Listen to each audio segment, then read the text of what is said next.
warahmatullahi wabarakatuh. Saya Tiara Putri dari kelompok 4 ingin menjelaskan tentang perkembangan Islam di Sulawesi Utara. Salah satu jalur masuknya Islam ke Sulawesi Utara adalah melalui suku Balongo dari Jazirah Gorontalo yang kemudian masuk ke wilayah Bolang Mongondo. Menurut catatan sejarah, Islam masuk ke Gorontalo pada tahun 1525 Masehi. Mereka datang bersama rombongan pedagang dari Malaka. Jalur pahlawan kemerdekaan. Jalur lainnya masuk Islam ke Sulawesi Utara adalah melalui para pahlawan kemerdekaan yang ditawan atau diasingkan oleh penjajah Belanda ke daerah ini. Perkembangan Islam di Sulawesi Utara tidak terlepas dari peran para ulama, tokoh, dan organisasi Islam yang ada di daerah ini. Salah satu tempat bersejarah yang ada di Sulawesi Utara adalah Masjid Agung Al-Falah Kyai Mojo yang berada di Kampung Jawa Tondaro, Kecamatan Tondano Utara. Masjid ini merupakan peninggalan Kyai Mojo dan para pengikutnya yang dibuang Belanda ke Tondano pada akhir tahun 1829. Menjelang berakhirnya Perang Jawa yang pertama dilakukan pada tahun 1864, dipimpin Raden Syarif Abdullah. Rombongannya pada tahun 1860. Selanjutnya Masjid Agung Al-Falah menjadi elok bukan hanya penampilan luarnya, namun juga bagian dalam Masjid Agung Al-Falah Kyai Mojo bergaya joglo dengan atap limasan tumpang menyerupai bentuk bangunan Masjid Agung Demak di Jawa Tengah. Assalamualaikum warahmatullahi wabarakatuh. Nama saya Zahra Nur Istiqomah. Di sini saya akan menjelaskan perkembangan Islam di Sulawesi Tenggara. Islam masuk ke Sulawesi Tenggara pada abad ke-13 melalui jalur perdagangan maritim. Pada saat itu, perdagangan Arab dan Persia membawa agama Islam ke wilayah ini. Mereka menjalin hubungan dagang dengan kerajaan-kerajaan lokal di Sulawesi Tenggara. Perkembangan Islam di Sulawesi Tenggara juga didukung oleh para ulama dan tokoh agama yang datang dari luar daerah. Mereka membawa ajaran Islam dan menjadikan pesantren serta masjid sebagai pusat kegiatan keagamaan. Dengan berjalannya waktu, Islam semakin mengakar di Sulawesi Tenggara dan menjadi agama mayoritas di wilayah ini. Hingga saat ini, Islam tetap menjadi agama dominan di Sulawesi Tenggara dan memiliki pengaruh yang kuat dalam kehidupan masyarakat setempat. Assalamualaikum warahmatullahi wabarakatuh. Saya Khairul Bisa dari kelas 12 MIPA 1. Di sini saya akan menjelaskan perkembangan Islam di Sulawesi bagian Sulawesi Tengah. Ajaran Islam diperkirakan pertama kali memasuki wilayah Sulawesi Tengah di Buoy dan Banggai, yang mana kedua daerah agama Islam adalah agama mayoritas yang dipeluk oleh sekitar 75% penduduk.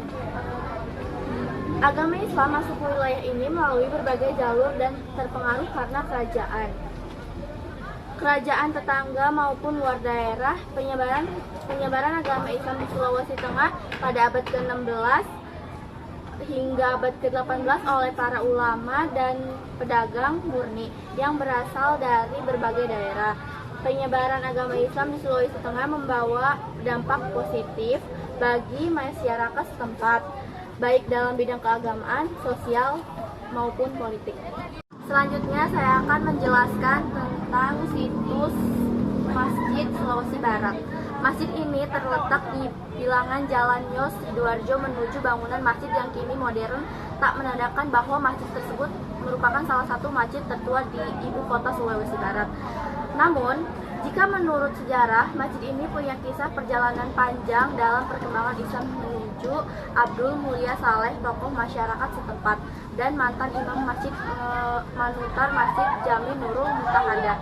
Sudah dibangun sejak 1928 yang digas oleh tokoh masyarakat Kayu Juga, Binaga, dan Kasiwa. Assalamualaikum warahmatullahi wabarakatuh. Saya Nurul Wulan. Di sini saya akan menjelaskan perkembangan Islam di Sulawesi bagian Sulawesi Barat. Jalur perdagangan Muslim yang datang ke pelabuhan-pelabuhan tersebut tidak hanya membawa barang-barang dagangan, tapi juga membawa ajaran agama Islam. Mereka berinteraksi dengan penduduk setempat dan menunjukkan akhlak dan perilaku yang baik sebagai contoh dari agama Islam.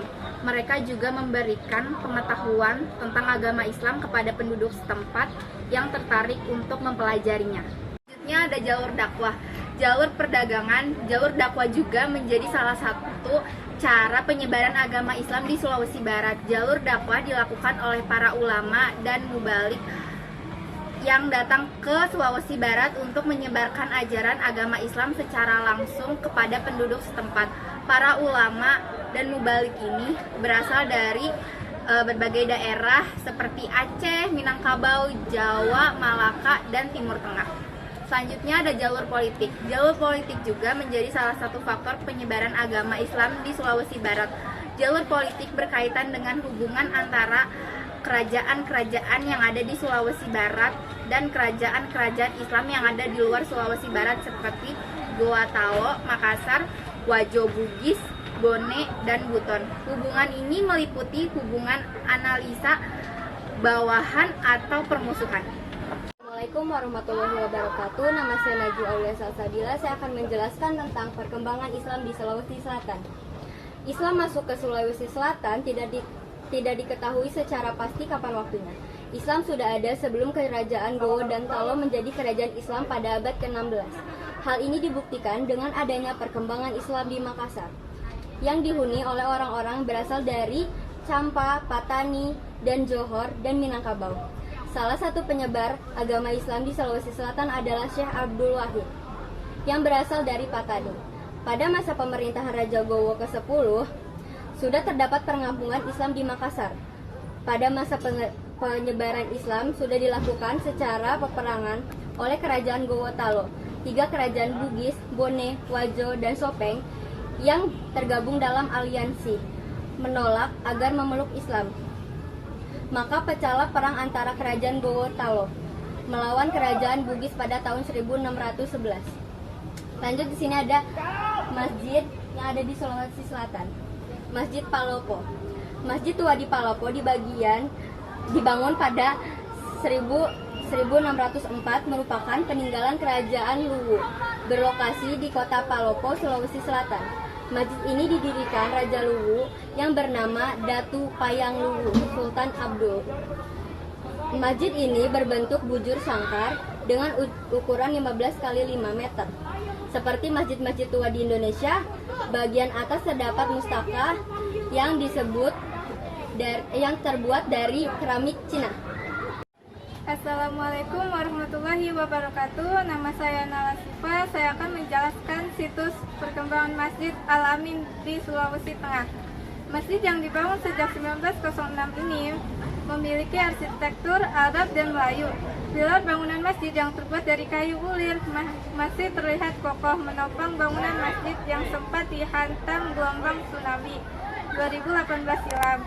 Bahkan tak hanya sekali bencana tsunami menerjang Masjid Al-Amin, tetap berdiri kokoh setelah 3 kali menjadi saksi bisu bencana gempa dan tsunami yang pernah terjadi di desa Wani kala itu. Meski begitu, masjid yang kini masuk cagar budaya Sulawesi Tengah dipercaya menjadi salah satu masjid yang memberikan ketenangan bagi jamaahnya dan pengunjung yang datang. Imam Masjid Al-Amin, Sayyid Zaidah bin Syarif bin Sayyid bin Yahya Al-Mahdi, 40 tahun, menuturkan bahwa masjid bersejarah dibangun oleh Syarifah Isa binti Yahya Al-Mahdi, cucu dari Syekh Nail Al-Mahdi, saudagar Arab yang berasal dari Yaman, Timur Tengah. Selanjutnya saya akan menjelaskan Masjid Agung Mulyo di Sulawesi Tenggara. Masjid ini dibangun pada tahun 1712 oleh Sultan Safiuddin Durul Alam Kesultanan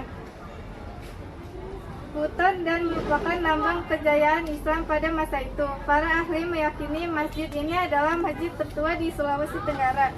Sejatinya ada masjid lain yang lebih tua dibangun pada masa Sultan pertama Buton, Kalimuddin Khalifatul Khamis 1427 sampai 1473. Hanya Masjid TKI terbakar dalam perang saudara di Kesultanan Buton. Selanjutnya Sultan Sakjuddin Darul Alam yang menenangin perangan tersoal pembangun Masjid Agung Mulyo untuk mengganti masjid yang terbakar. Masjid berusia lebih dari 300 tahun yang terletak di dalam bekas kompleks Keraton Kesultanan Butan kini tetap dimanfaatkan oleh masyarakat Kota Bau dan Kabupaten Butau.